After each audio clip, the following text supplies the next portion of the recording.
Olá, meus irmãos e irmãs de Ideal Espírita, vocês amigos e amigas que nos acompanham aqui na página Estação da Luz Espírita, muitíssimo obrigado mesmo pela sua companhia.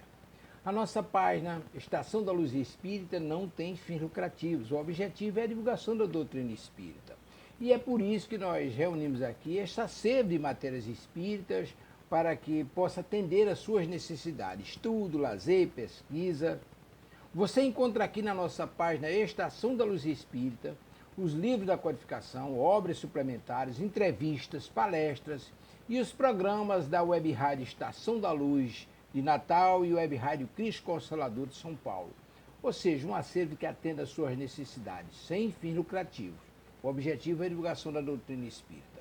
E agora eu convido você para nos acompanhar na reprodução de mais esse trabalho imperdível.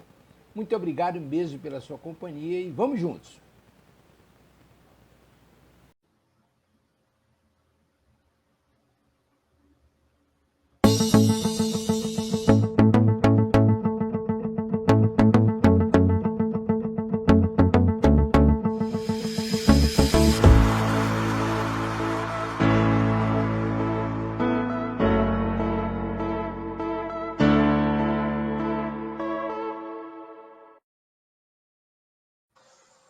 Boa noite a todos.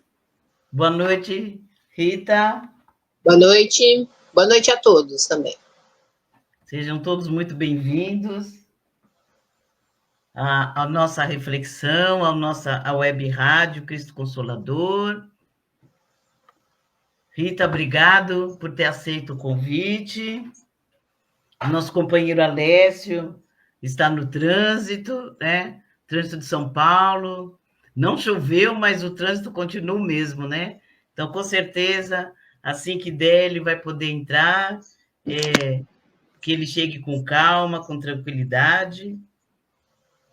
Estávamos conversando antes, né, de iniciarmos aqui o nosso trabalho, sobre a perseverança, sobre a mudança. Já estávamos no tema, né, Rita? Verdade. Da noite de hoje.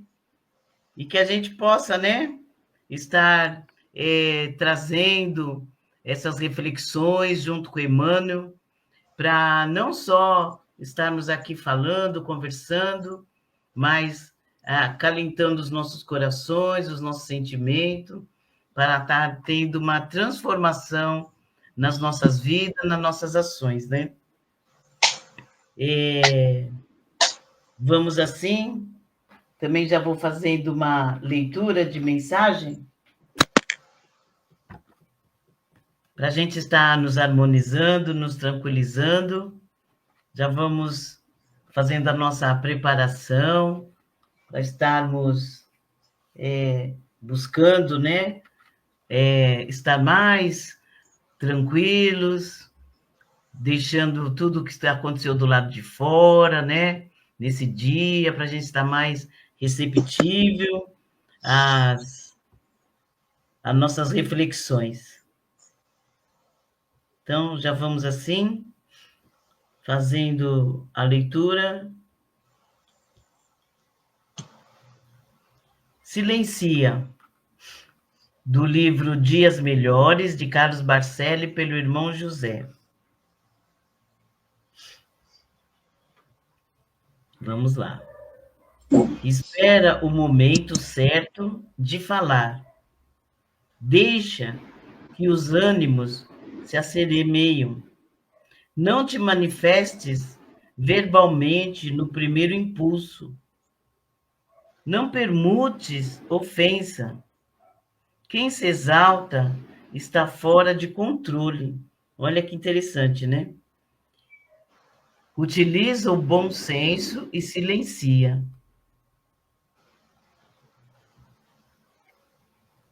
Isola-te da faixa vibratória negativa que a palavra insensata estabelece. Não aceites o convite de provocação. Quando estronda a tempestade na natureza, a natureza emudece. A gritaria impossibilita o diálogo. E sem diálogo, ninguém conversa com proveito.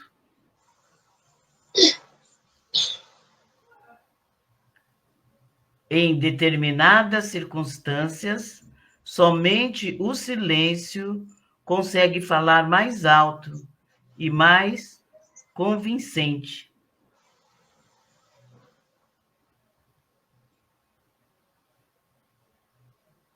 Quase sempre, a atitude de quem se encolariza desistiu de razão todos os seus argumentos.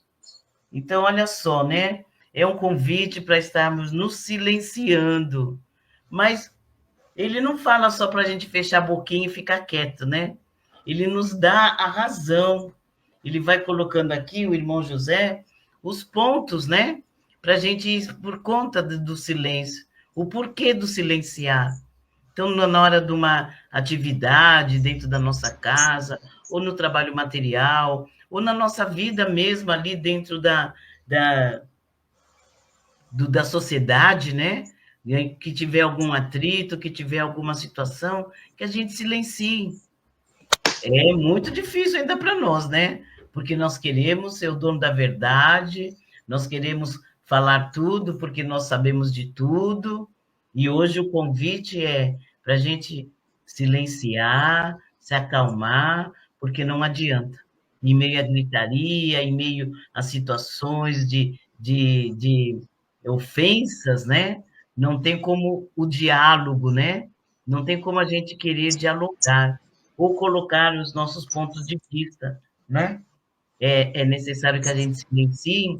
E nós estamos falando do Chico, né, Rita? Chico, antes de começar, Chico, né, nos lembrava de colocar a água da paz, né, na boca, para a gente poder fazer esse exercício. Então, encher a boca d'água, a gente enche a boca d'água, não tem como falar, e aí a gente vai acalmando. E por que isso? Porque uma vez que você se acalma, uma vez que a gente se tranquiliza, a nossa sintonia, né, a nossa vibração também, e é isso que nós vamos passar para o outro. Nós vamos conseguir, né, passar essa vibração, também essa sintonia de calma, de tranquilidade ao outro. Tem uma, não sei se é verdade, não sei se cientificamente é comprovado, mas muitas pessoas comentam sobre isso, né? Que o casal de namorado ali, na hora quem está apaixonado, eles falam baixinho. E por que fala baixinho? Porque os corações estão ligados. É o que dizem, né? Não sei, não tem nenhuma comprovação científica. Na hora da briga, da confusão, por que a gente grita? Porque os corações estão distantes. Então, que a gente possa acalmar, se tranquilizar. Boa noite, Alessio. Nosso companheiro Alessio chegou, conseguiu. Também está se acalmando, com certeza, né? Que é a mensagem, né, de hoje, que a gente possa se acalmar, se tranquilizar, para também passar essa tranquilidade, essa paz ao outro, né? Porque a gente só vai dar aquilo que a gente tem, aquilo que nós estamos sentindo. E na hora da confusão não adianta a gente entrar em atrito, em ponto de vista, porque só vai piorar a situação. Não é mesmo? Sem dúvida. Alessio, quer fazer a preparação ou você quer se tranquilizar, tomar uma água? Pode fazer, velhinho, que eu acabei de chegar, atordoado, vou dar uma respirada enquanto a gente vai se preparando. Melhor. Boa noite, Rita, prazer. Boa noite. Conosco mais uma vez. Obrigado, o prazer é meu também. Estar com você. Os amigos que já estão conosco aqui, Saninha, Ivone e todos os demais que vão entrar também no programa gravado. Boa noite. Boa noite, muito boa noite. E assim, nessa sintonia de luz, de paz, de amor, já vamos assim tranquilizando o nosso pensamento, também o nosso coração, já nos harmonizando com essa mensagem que nos traz, né, o convite para estarmos calmos, estarmos tranquilos, principalmente naqueles momentos, né, de dificuldade, de desafio. Vamos cumprimentando toda a equipe espiritual de luz, que já se faz presente, os mentores da Web Rádio Cristo Consolador, os mentores responsáveis pelo programa Eu, Você, Emmanuel, os nossos mentores individuais e coletivos. Já vamos também assim, cumprimentando nossa mãe, Maria de Nazaré, ela que já vem com seu manto azul celeste de luz, a nos fortalecer, nos amparar, nos proteger. Vamos pedindo a ela que esteja sempre conosco, principalmente nos momentos de mais dificuldade, que ela também nos conduza até o seu Filho bem-amado, Jesus. Diante do Mestre, já vamos assim, agradecendo pelo seu evangelho de luz, seus exemplos de amor, de perdão, de fé, por ser o nosso governador planetário, e vamos pedindo a ele que também nos conduza até Deus, causa primeira de todas as coisas, pois Jesus é a verdade, é o caminho, é a vida. Ninguém chega ao Pai se não for por ele. E diante de Deus já vamos nos ajoelhando em espírito e agradecendo por tudo que temos, por tudo que somos, agradecendo pelo pão material, pelo pão espiritual, agradecendo pela oportunidade de estarmos aqui reunidos em seu nome, com a prece que Jesus nos ensinou. Pai nosso, que estais no céu, santificado seja o vosso nome. Venha a nós o vosso reino, seja feita a vossa vontade, assim na terra como no céu. O pão nosso de cada dia nos dai hoje, perdoai as nossas ofensas, assim como nós perdoamos a quem nos tem ofendido. E não nos deixeis cairmos em tentação, mas livrarmos de todo mal, que assim seja, graças a Deus. E vamos assim agradecendo imensamente a Deus, a Jesus, por esta oportunidade, por estarmos aqui reunidos em seu nome. Já vamos assim também agradecendo, pedindo que estejamos bem intuídos, bem receptível, para estarmos refletindo, compreendendo e assimilando e colocando em prática no nosso dia a dia a leitura do texto da noite de hoje.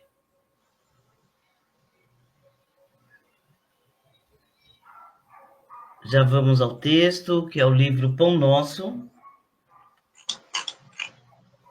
Emmanuel, né? Também dessa coleção maravilhosa de Chico Xavier pelo Espírito Emmanuel. O filho egoísta. Olha só, hein? Olha o convite que Emmanuel vai nos fazer nessa noite, né? Olha a reflexão.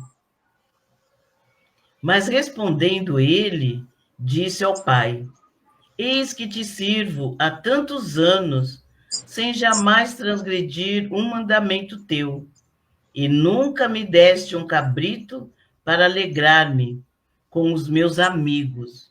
Lucas, capítulo 15, versículo 29. Mas respondendo ele, né? Aí disse, né?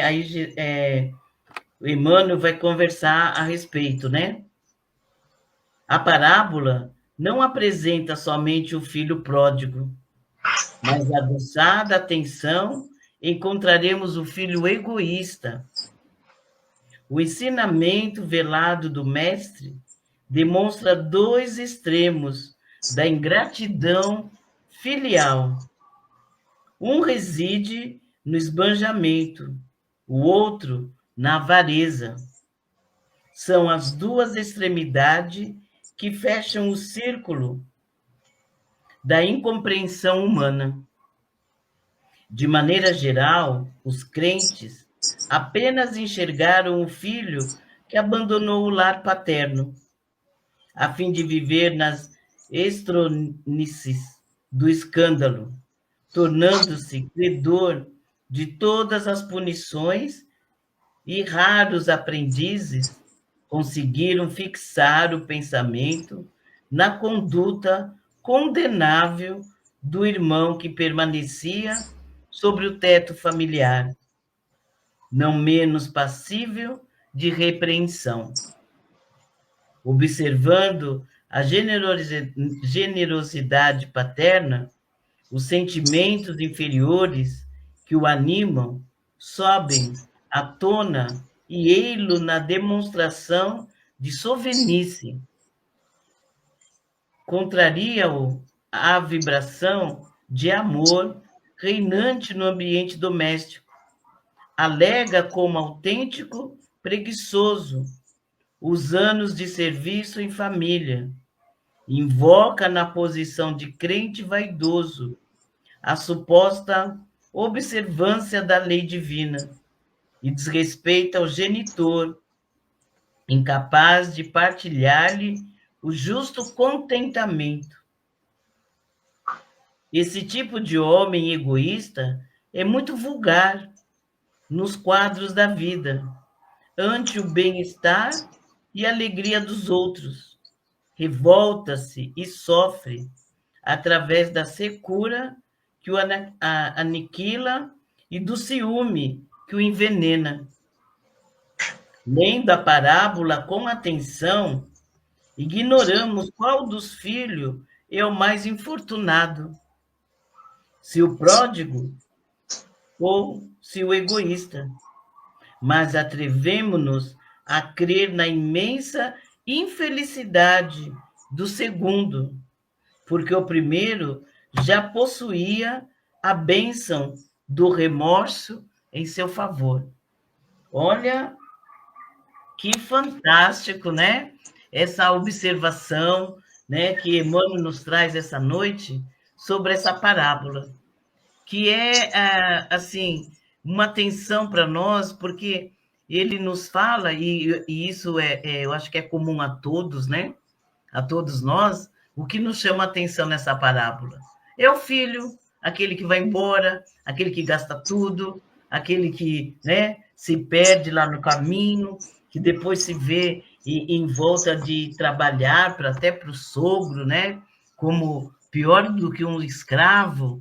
Aí ele vai lembrando de como ele era na casa, como era tratado os empregados da casa, e aí ele vai caindo, como Emmanuel coloca, né, no remorso. E a gente coloca, né, ali no nosso entender que o filho que ficou era o filho certinho, né? Era o filho bom, era o filho que estava sempre com o pai, era o filho trabalhador. E hoje, né, Emmanuel nos traz justamente essa advertência para estarmos verificando o porquê que ele ficou, qual era a condição dele. Até o início da parábola, poderíamos até colocar que ele era um filho bom, né? Porque ele fica com o pai, o outro vai embora e ele fica fazendo companhia, podíamos dizer isso, né? Ele ficou ali trabalhando para o pai, ele ficou ali, né, dando apoio moral para o pai, que o pai com certeza ficou triste, porque o caçula foi embora. Ele, como filho mais velho, ali, né, como todos os filhos mais velhos, eu não sei porque eu não sou o filho mais velho, mas quem é sabe, né, da responsabilidade de cuidar do irmão mais novo, de estar sempre ali, né, dando conselho, auxiliando a cuidar, a olhar, não é? Ainda mais hoje, nessa vida tão, né, tão louca que a gente vive, né? Tantas atividades, né? O filho, agora nem tanto, mas na minha geração, não vou falar a minha idade, né? Mas a minha geração tinha isso, né? E eu lembro que minhas irmãs mais velhas me cuidavam de mim. E me levavam para a escola, aquela coisa toda. E aí, se a gente olhar só a parábola no início, nós vamos pensar, né? Assim. Mas Emmanuel nos traz essa noite justamente o contrário, para que a gente busque, né, observar o final da parábola, porque é ali que ele deixa cair a máscara, vamos dizer assim, né? É ali que ele se mostra, é ali que ele mostra realmente como ele é, como ele sente, todo o rancor, toda a raiva, né, todo o egoísmo que ele sente diante da atitude do pai e do irmão, que ele não ficou feliz de ver o irmão e ficou com muita raiva, né, com muito rancor do pai, pelo pai ter dado uma festa, que aquele que chegou. E ele ainda cobra do pai, né? Que o pai nunca lhe fez, né, um agrado nesse sentido. Não é mesmo, Rita? O que você acha? Falei bastante já, né? Vamos passar para a Rita. Você já... Ai, perdão. Você já deu uma boa introdução com relação ao comportamento desse filho, que parece que é bom, né? Então, para todos os efeitos, o mais novo é o descabeçado, pegou todo o dinheiro, saiu pelo mundo, gastou tudo, se arrependeu. Ou melhor, ele sentiu remorso, né? Primeiro, porque, nossa, estou numa situação agora que nem os empregados do meu pai vivem desse jeito. Eu vou voltar. Voltou, né? Muito humildemente, até preparado, né? Se de repente o pai não quisesse de volta, não, você fez sua escolha, então você vai seguir sua vida agora. Não, o pai, muito pelo contrário, né? O pai o acolheu. E aquele filho mais velho, que, como você bem já ponderou, que parece que é o bom, o cumpridor das obrigações, né? Com o pai, estava com o pai por amor. No momento em que ele viu tudo que estava acontecendo, a gente percebe que ele não era tão bom assim, né? Porque eu separei aqui o trechinho da parábola, que fala como tudo aconteceu a partir do momento em que ele percebe que o irmão voltou. Então tá dizendo assim, ó. E o seu filho mais velho estava no campo, e quando veio e chegou perto de casa, ouviu a música e as danças. E chamando um dos servos, perguntou-lhe o que era aquilo. E o servo disse: veio teu irmão, e teu pai matou o bezerro cevado, porque o recebeu são e salvo. Mas ele se indignou e não queria entrar. E saindo, o pai estava com ele. Mas respondeu ele, disse ao pai: eis que te sirvo há anos, sem nunca transgredir o teu mandamento, e nunca me deste um cabrito para alegrar-me com os meus amigos. E aí o pai: vindo este teu filho, que desperdiçou a tua fazenda, ou melhor, é ele continuando falando. Vindo, porém, este teu filho, que desperdiçou a tua fazenda com as meretrizes, mataste-lhe o bezerro cevado, né? Então, o que me chamou a atenção aqui na atitude dele é que quando ele percebeu que estava acontecendo uma movimentação na casa, então a gente coloca a casa como a casa do pai, né? A casa de Deus. Ou seja, a casa do pai para nós, se a gente for interpretar, é justamente essa nossa comunhão com Deus. A casa do pai. É o filho que retorna. Então, o mais novo, ele não é o ponto central do nosso encontro hoje. Mas a gente percebe muito isso. Ele sai da casa do pai, ou seja, ele se afasta dos ensinamentos, dos mandamentos de Deus e vai viver a vida do mundo. E aí ele percebe da maneira mais difícil e cruel o quanto a vida pode ser dura, né? Então, é uma vida ilusória, ele foi atrás das ilusões, ele pegou a parte dele que cabia na herança e foi viver. E aí a gente percebe o que pode nos acontecer se a gente vive de uma forma invigilante, né? Então, esse filho, a atitude dele, ele não entra na casa do pai. A gente percebe a atitude dele, ele estava no campo, ele viu a movimentação, ele chegou próximo à casa, mas ele não entrou. O pai que foi até ele. Então, quer dizer, ele também, de uma certa forma, ele não entrou. Ele ficou o quê? Nos arredores da casa. Ele não voltou efetivamente. Ele não foi perguntar para o pai. E o pai, vendo ele agiu daquela forma, essa casa do pai é realmente esse símbolo da comunhão, da nossa essência divina e essa nossa comunhão com Deus. Então percebam, ele fica sempre à margem. Ele fica no campo, ele fica perto da casa, mas ele não entra. Que é justamente isso que você fala, Vera. São aqueles que muitas vezes parecem que são bons, que estão nos templos religiosos, né? Que adentram, fazem o seu trabalho, muitas vezes se trajam, tem aquela postura, né? Muito introspectiva, mostrando para o mundo o quanto são cumpridores, só que quando a gente chega mais de perto e observa, a gente percebe que não são assim. Ou seja, Jesus falava o quê? Do mascaramento que muitos têm. E é justamente isso que esse filho demonstra.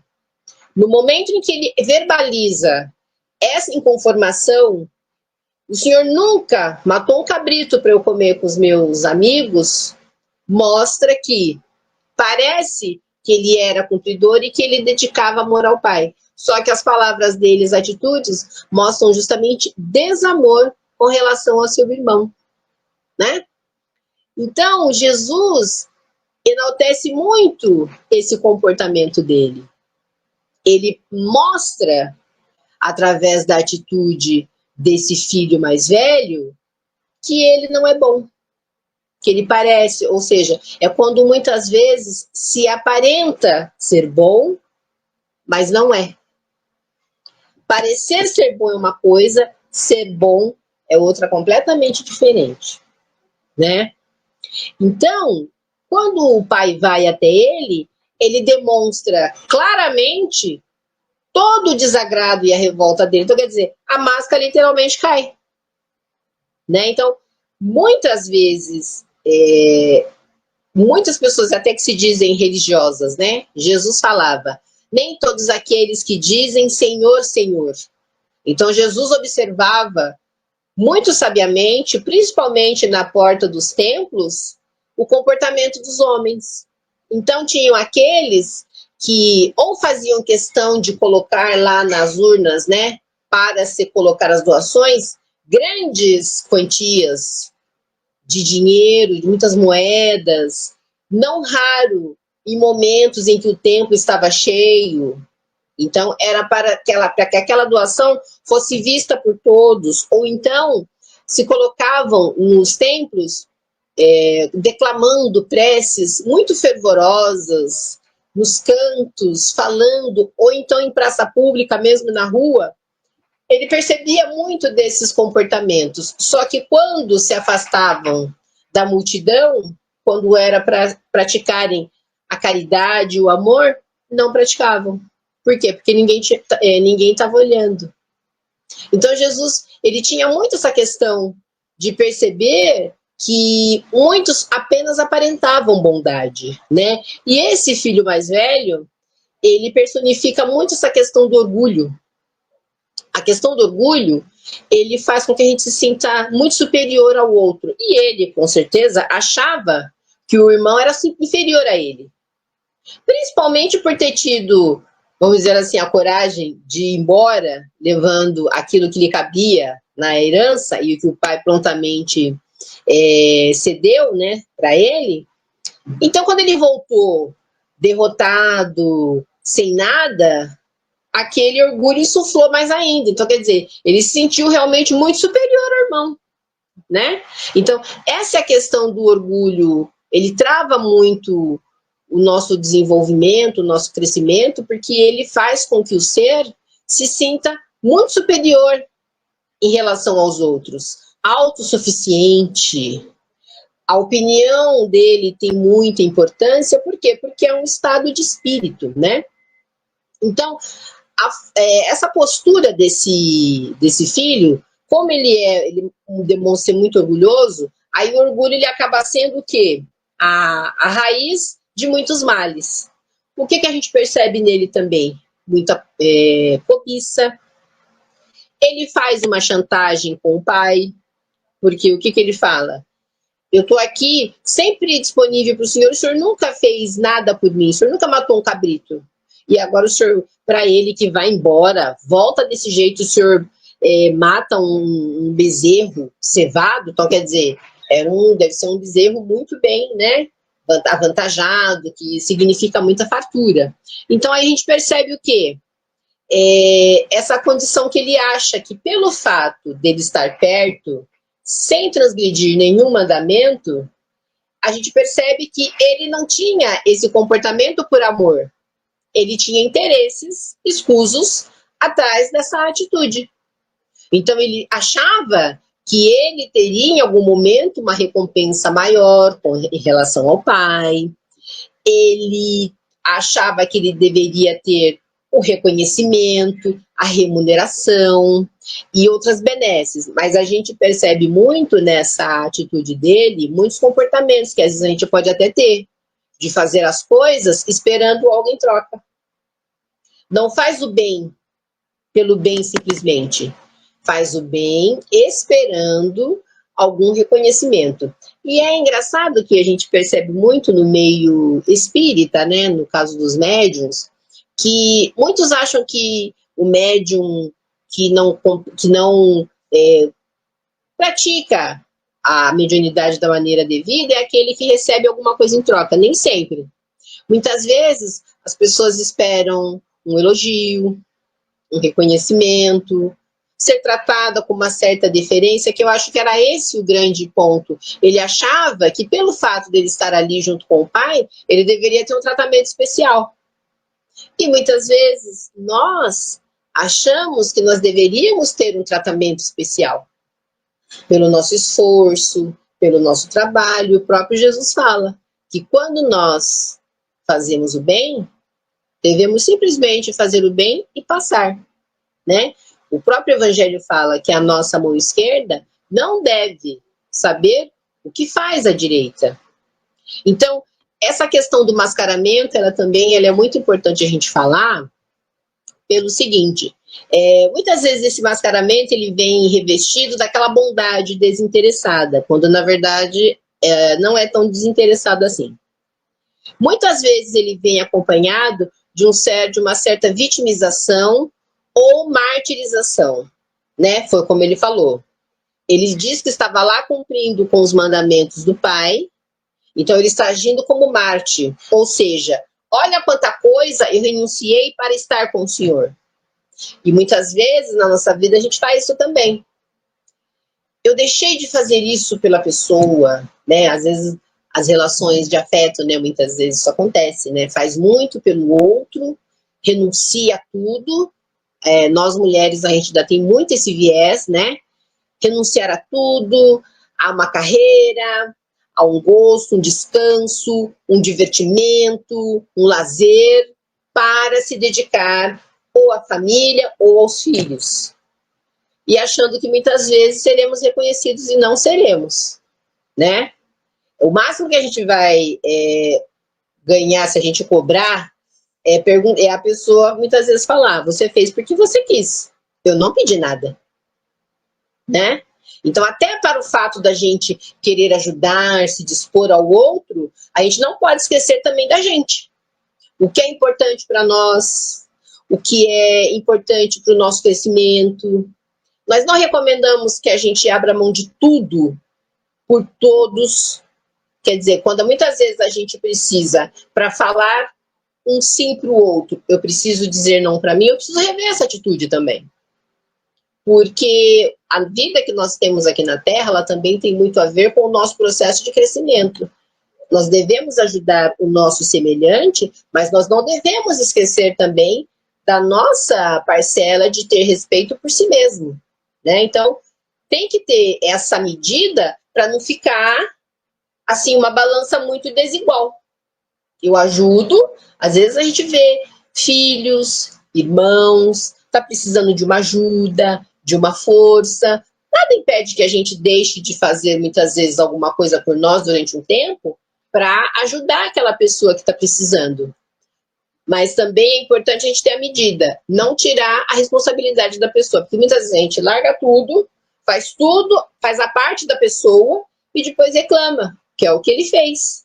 Não, eu vou deixar minha vida durante um tempo para ajudar, até que o outro se recupere, se restabeleça, ande com as próprias pernas, aí eu deixo lá e retomo minha vida.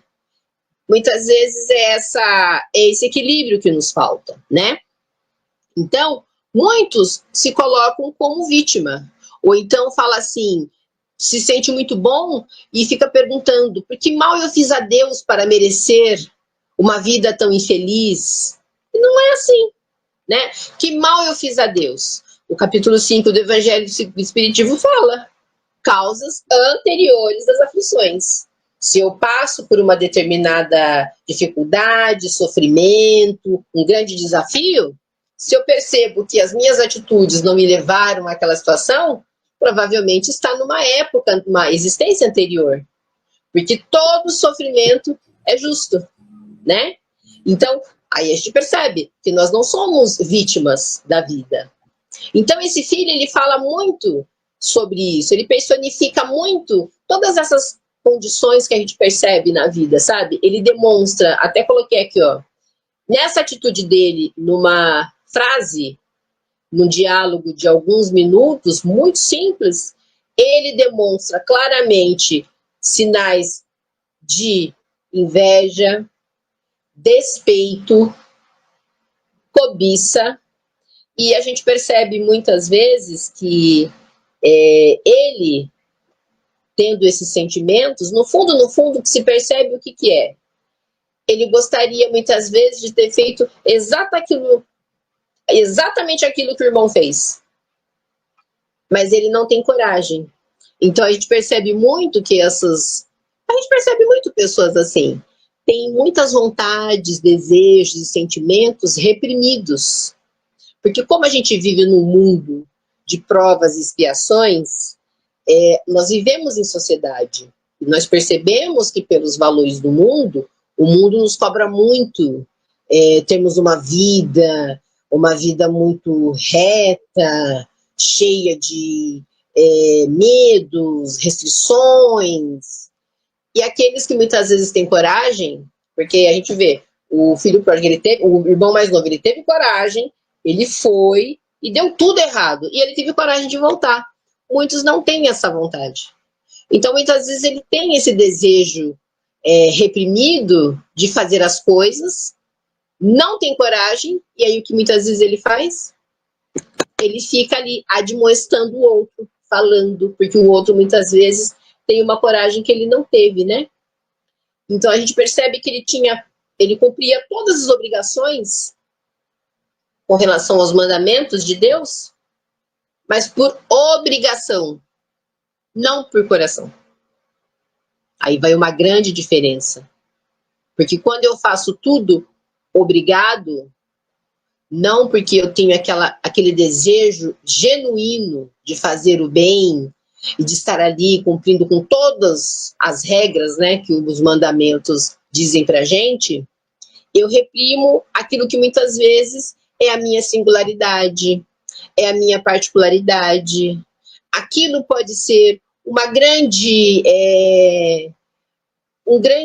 virtude que eu poderia desenvolver, trazer essa virtude sendo desenvolvida, eu traria muitas coisas boas para o mundo, mas quando nós ficamos muito restritos às regras e à forma, normalmente são esses sentimentos que a gente acaba percebendo, né? Então, todo mascaramento, toda vez que a gente age de uma forma que não tem a ver com aquilo que a gente gostaria que a gente gostaria de agir, sempre tem um orgulho camuflado, né? Então, esse filho mais velho, para a gente resumir, ele tinha a aparência de humildade, mas ele não tinha humildade. Ele tinha aparência de bondade, mas ele não tinha bondade. Ele tinha aparência de retidão, mas muito pelo contrário. Tanto que se a gente for ver lá no texto, ele inclusive fala a questão que ele gastou o dinheiro com as meretrizes, né? Então, ele tinha aquela coisa do puritanismo, né? Então, muitas vezes a gente percebe que a questão da sexualidade exacerbada, as músicas que se ouve, os programas que se vê na televisão, muitas coisas que a gente vê na internet que facilitam todos esses impulsos nossos, também existem aqueles que são extremamente puritanos. Só que muitos, qual é a questão do puritanismo puro e simples? É que a pessoa exerce aquela virtude, não porque ela tem aquele sentimento de retidão dentro dela. Ela não exercita e ela não faz para que não falem dela. E mais do que isso, para que ela possa apontar o dedo para aquele que se mostra de uma forma mais evidente. Então, o puritanismo, até tem anotado aqui no livro, um trechinho que fala, fala assim, todo puritanismo, o filho mais velho acredita ser puro, bom, servidor, enquanto o outro filho de seu pai é um perdulário impuro. O que nega o puritano? O desejo de perdição que ele também tem dentro dele, mantém dentro dele e projeta no outro. O puritanismo é um mecanismo de projeção. Toda pessoa puritana que vive atacando o outro, na verdade, tem o desejo de agir igual, só que nega e reprime o desejo de forma intensa e por isso ataca o outro, pois esse é um espelho dos seus desejos, no qual vê a sua imagem refletida. Ao atacá-lo, é como se quebrasse o espelho e o impedisse de ver o reflexo de sua própria imagem. Então, nós percebemos que atitudes como essas, né, desse filho mais velho, demonstra o que muitas vezes se percebe na nossa vida cotidiana. Boa parte de nós hoje demonstra distúrbios da alma, porque a gente percebemos, né? A nossa medicina, as vacinas, elas se encarregam de como que banir do nosso meio as enfermidades. Agora nós percebemos as doenças da alma. Nós percebemos as ansiedades, estados de espírito de melancolia muito intensos, depressão, as síndromes. Então, quer dizer, são todas essas mazelas que nós vamos trazendo dentro de nós e percebemos que essas mazelas não são de agora. E elas vão se manifestando. Ele, com essa atitude tão mesquinha, muitas vezes, demonstra o quanto o espírito ainda está doente. E aí a gente percebe que muitos de nós, na nossa convivência, nós convivemos com pessoas exatamente assim. Por isso que é tão importante o conhecimento da doutrina espírita, principalmente, justamente porque explica todas essas situações da nossa vida cotidiana para a gente identificar aqueles que muitas vezes estão muito mais doentes como que nós. Nós já temos um alento, nós já temos uma boa leitura para fazer, não tá bom, faz um evangelho, faz uma mentalização, pode procurar uma casa de Deus, ir lá, ouvir uma palestra, tomar um passe. Quer dizer, nós já temos os mecanismos para termos o quê? O alívio para as nossas dores enquanto estamos aqui. Enquanto que outros não tendo, não sabendo, não conseguindo conceber, vão espalhando essas coisas pelo mundo e muitas vezes nós podemos ser vítimas dessas pessoas, justamente porque elas não fazem esse trabalho interior, que muitas vezes é difícil, nós sabemos o quanto é difícil, né, nós termos essa disposição para nos melhorar, e muitas vezes a gente só vai conseguir isso nesse convívio com o outro. Por isso que eu acho tão importante a gente ressaltar o quanto esse nosso irmão, esse filho mais velho, pode nos ajudar com todos esses comportamentos dele. Alessio, eu não sei se você concorda comigo nesse ponto. Totalmente, totalmente. Inclusive, a gente percebe a grande oportunidade que o filho mais velho perde de aprender, né, com o erro dos outros. Esse exemplo dele é de um grande tão aprendizado para a gente, porque muitas vezes, como você falou, nós agimos assim, né? Primeiro eu, né? Depois, se der tempo, se sobrar tempo, dinheiro, enfim, vontade, a gente vai pensar no próximo. Então, quando ele age dessa forma, a primeira coisa que a gente percebe é justamente o quão feliz ele ficou quando o filho sai, né? Porque dentro do egoísmo fica tudo para ele. Ah, a fazenda agora é eu que vou cuidar, é eu que vou mandar, o quarto é só meu, tudo para mim. E aí quando o filho vai, passa por tudo que passou, porque teve coragem de sair. Não estamos aqui julgando se é certo ou se é errado, mas que tem que ter coragem para sair. E mais do que coragem para sair, tem que ter mais coragem ainda para voltar. Então ele passou por tudo e voltou. E quando ele volta, ele dá uma lição de humildade.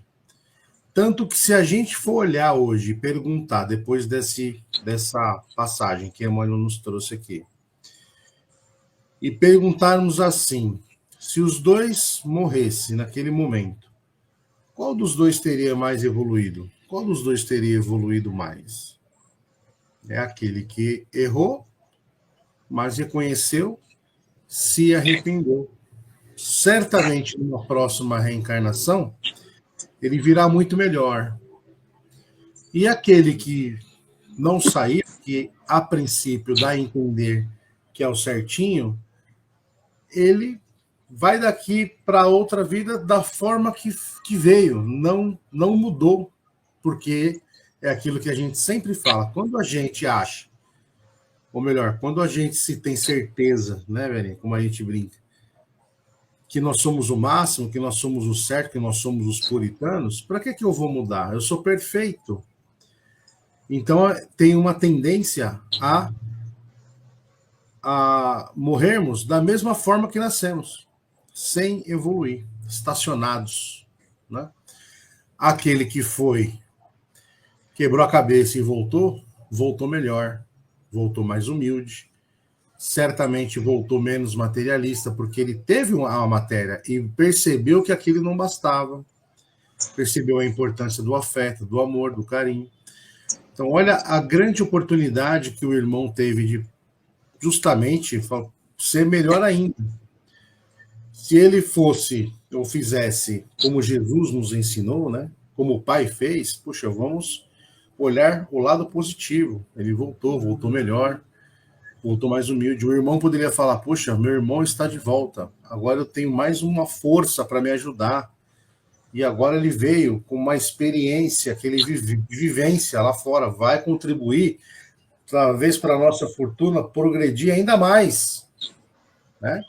Mas não, assim, ele como nós todos, muitas vezes, a gente tem a tendência de olhar só aquilo que nos incomoda, olhar só para o nosso umbigo.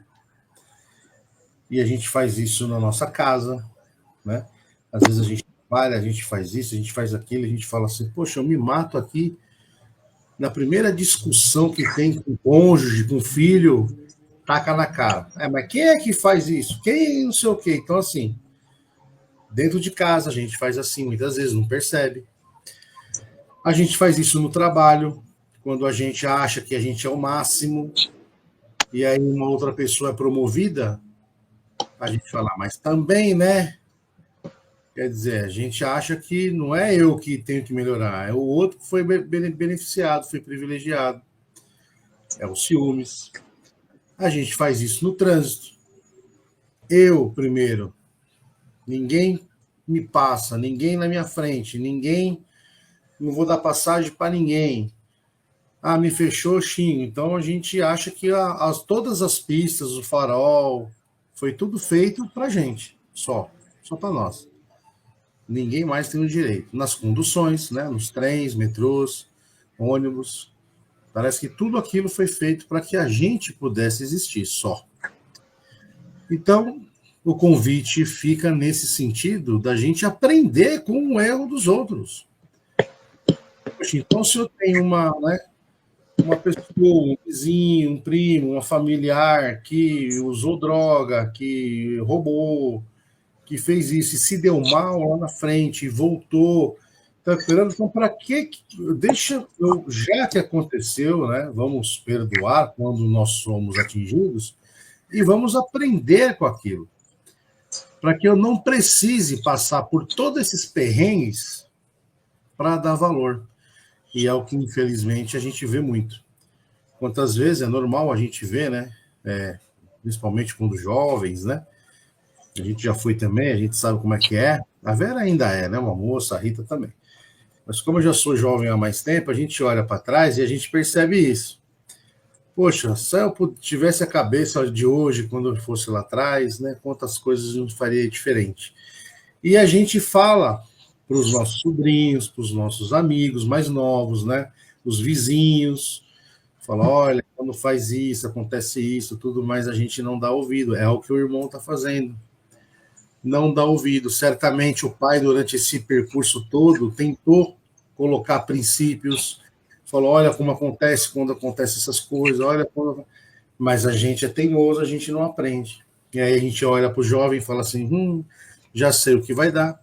Vai ter que quebrar a cabeça para aprender. Não é isso que a gente fala? Então é o que a gente vive, a gente é teimoso.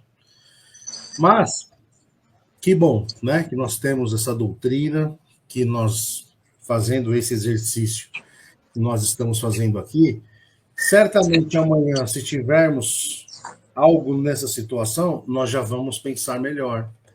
Se amanhã alguém for promovido na nossa frente, nós já vamos olhar de uma forma diferente por causa de uma conversa dessa que a gente está aqui. Se alguém fizer alguma coisa errada e alguém for lá e passar a mão na cabeça, nós não vamos olhar como, olha só que privilegiado. É para isso que nós temos esses nossos exercícios. Então é assim que a gente melhora. Então vamos aproveitar essa oportunidade desse estudo, desse ensinamento, para olharmos as coisas de uma forma melhor. E isso foi um exemplo de uma situação do filho pródigo. Mas tantas outras passagens Jesus trouxe que a gente não precisasse sofrer para aprender. Vamos aprender com quem já teve essa experiência e vamos viver e sermos melhores. Allan Kardec já fala numa frase, o egoísmo é a fonte de todos os vícios, assim como a caridade é a fonte de todas as virtudes. Então, da qual fonte eu quero beber? É aquilo que nós seremos, né? A escolha é nossa. Eu agradeço imensamente também a minha amiga Rita, prazer recebê-la aqui mais uma vez, a Verinha, os nossos amigos. Muito obrigado, até a próxima. Verinha, peço para você fazer também rapidamente as considerações, que já avançamos o horário, e que a Rita, se puder, também fazer os seus esclarecimentos finais e o encerramento. Obrigado a todos, até a próxima.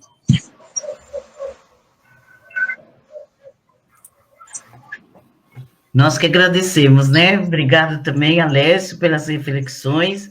E é isso mesmo, né? Nós vamos fazer também as nossas considerações, trazendo nessas questões da parábola de Jesus, né? Emmanuel nos traz hoje justamente para a gente continuar essas reflexões, porque Jesus não falou as parábolas só assim para a gente ficar sabendo por cima. É para a gente estudar, para a gente ir a fundo, né? Refletir mesmo, porque Jesus falou dessa parábola no mesmo período, se não me falha a memória, da dracma, né, perdida, e da ovelha perdida, e do filho pródigo. Ali ele estava com certeza falando da turma que eles achavam impuros, né, e ele se colocando, né, os fariseus, os saduceus, né, os judeus, os hebreus, se colocando num patamar superior em relação ao resto do mundo, né? E trazendo para nós hoje, nós também fazemos isso. Nós apontamos o dedo para aqueles nossos irmãos que estão numa condição, né, das paixões, da porta larga, como foi bem colocado aqui, aquele que quer, às vezes, né, voltar, que quer se arrepende. O que a sociedade faz? A sociedade aponta a sociedade não permite, a sociedade julga, condena, não perdoa, e Jesus veio nos dizer que é justamente o contrário, que Deus vai perdoar o tempo todo, porque esse Pai é o Deus, né? É o Deus recebendo o seu filho, como você bem colocou, né? É a casa de Deus, é Deus nos recebendo. E aquele irmão que, como vocês bem colocaram, né, o egoísta, somos nós que ainda queremos, né, nos exaltar, queremos para demonstrar a nossa fraqueza, as nossas mazelas, a gente aponta do outro, né? A gente mostra o do outro, para a gente se esconder. A gente consegue, como vocês bem colocaram, ver, né, como Jesus disse, ver lá o cisquinho no olho, mas a gente não vê uma trave em nós.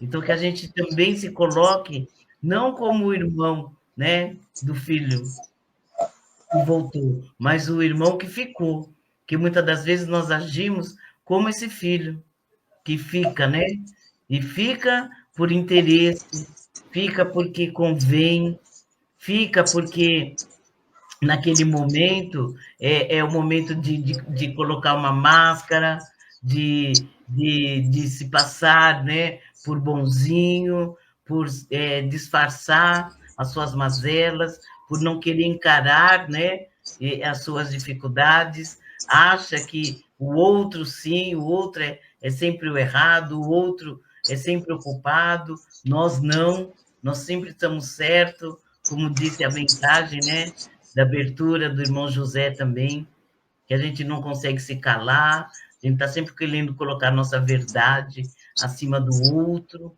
Então, que a gente comece, né, a ver em nós não só aquele que saiu, porque nós somos os dois, né? Nós somos aquele filho que andou pela porta larga e agora estamos tentando, né, esse resgate, mas também nós somos esse irmão que ficou, né? Que, como lembra também na parábola da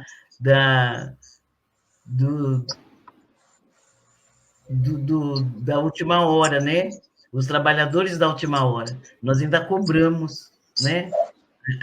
As situações, por que aquele irmão está em condição melhor do que eu, porque eu fiz isso e ele não. E a gente vai sempre nos colocando nessa condição desse irmão. Então, que a gente possa trazer nessa noite essa reflexão, enxergarmos, né, em nós que ponto desse irmão nós temos, para a gente estar mudando, para a gente estar nos transformando, porque a gente só vai realmente nos transformar quando a gente encarar que somos daquela maneira, que temos essas mazelas, né? Então, que Jesus abençoe. Muito obrigado, Rita, Lécio. Eu amei as reflexões da noite de hoje. Agradecemos demais a Emmanuel por trazer esse outro lado da parábola, que é esse irmão egoísta, que muitas das vezes somos nós. Muito obrigado, fiquem todos com Deus. Até a próxima. Rita? Eu agradeço também. Finais e o encerramento, tá bom? Tá bom, eu agradeço a atenção de todos também. Eu gosto muito de vir aqui para falar com vocês, a gente vê, né, a gente tem uma interação muito boa, e para mim é sempre um prazer vir aqui trocar essas ideias com vocês. Então eu agradeço vocês, a todos aqueles que estão nos acompanhando também, então até uma próxima oportunidade. E para que a gente possa coroar esse nosso encontro, eu convido a todos para que nós possamos fazer as nossas vibrações em favor de quem necessita. Agradecidos ao Pai mais uma vez, pela oportunidade que tivemos de estarmos reunidos em nome do Mestre. Nós assim retribuímos com os nossos pensamentos e vibrações de amor e paz em favor de quem necessita. Vibramos pelo nosso planeta, Terra, vibremos por todas as nações, todos os povos, vibremos pelo nosso país e pelos nossos dirigentes. Vibremos pelos nossos irmãos que voltaram para a espiritualidade recentemente, que tenham um despertar tranquilo. Vibremos pelos jovens, pelas crianças e pelos idosos. Vibremos pelos nossos irmãos que estão na dependência química, pedindo para que eles se libertem. Vibremos por aqueles que se encontram hospitalizados, para que tenham tranquilidade. Vibremos, Senhor, pelos trabalhadores da área da saúde, para que tenham intuições para a tarefa. Vibremos, Senhor, por aqueles que moram nas ruas. Vibremos por aqueles que pensam em abreviar a vida. Vibremos pelos nossos irmãos que estão distantes das leis de Deus. Vibremos por todos os trabalhadores da seara do Mestre. Vibremos pela confraternização religiosa. Vibremos para que o Evangelho de Jesus adentre a todos os lares. Vibremos por todos os trabalhadores do bem, tanto encarnados como os desencarnados. Vibremos pelos nossos entes queridos, que já voltaram para a espiritualidade. Vibremos pelos nossos companheiros de jornada. E, Senhor, pedimos licença para vibrarmos por nós, para que possamos, em outras oportunidades, se o Senhor assim nos permitir, possamos novamente participar dessa tarefa. Que assim seja, graças a Deus. Que assim seja, graças a Deus. Obrigado, Rita. Vibrações de muita luz, de muita paz para você, em forma de rosas multicolorida, que você possa levar na sua semana e por toda a sua jornada. Também já vamos também estender nessas vibrações para o Alessio, que ele leve essas vibrações de luz, de paz, de amor, em forma de rosas multicolorida, nessa noite, por sua caminhada. Aos companheiros também que estão aqui ao vivo, os que entrarão no programa gravado, também vibrações de muito amor. Que Jesus nos abençoe, nos fortaleça. Muito obrigado. Fiquem todos com Deus. Até a próxima. Até a próxima. Obrigado a todos. Até a próxima. Até mais.